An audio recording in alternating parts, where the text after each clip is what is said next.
Penang மாநில அரசாங்கம் அதன் வளர்ச்சி பிரிவான பினாங்கு மேம்பாட்டுக் கழகத்துக்கு பிடிசி செலுத்த வேண்டிய 400 மில்லியன் ரிங்கிட் 2011ஆம் ஆண்டு பாயான் முத்தியாரா நிலத்தை விற்பனை செய்ததிலிருந்து வந்தது. பினாங்கு உலக நகரம் என்றும் அழைக்கப்படும் பாயான் முத்தியாராவின் விற்பனை மூலம் RM1 பில்லியன் ஈட்டியது.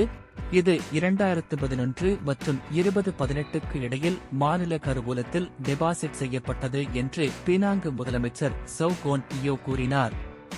எவ்வாறாயினும் திட்டத்தின் மூலம் கிடைக்கும் வருமானம் மலிவு வீட்டுத் திட்டத்தை ASS செயல்படுத்த பிடிசிக்கு திருப்பிவிடப்பட வேண்டும் என்று அவர் இன்று கொம்தாரில் ஒரு செய்தியாளர் கூட்டத்தில் கூறினார். வருமானத்தின் ஒரு பகுதி ஏற்கனவே பிடிசிக்கு மாற்றப்பட்டுள்ளது. இது நடந்து கொண்டிருக்கும் 6 AHS திட்டங்களுக்கு நிதியளிக்கிறது என்று அவர் கூறினார்.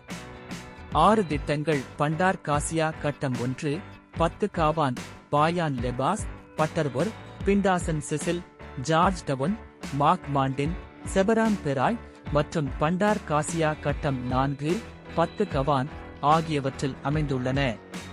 மேலதிக சோதனைகளுக்குப் பிறகு பிடிசிக்கு திருப்பி அனுப்பப்பட வேண்டிய தொகை இன்னும் உள்ளது என்று அவர் கூறினார்.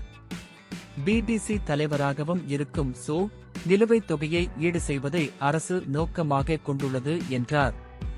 பிடிசி மற்றும் மாநில அரசுக்கு இடையிலான ஒப்பந்தத்தின் அடிப்படையில் ஈடு செய்ய வேண்டிய இறுதித் தொகை முடிவு செய்யப்படும் என்று அவர் கூறினார்.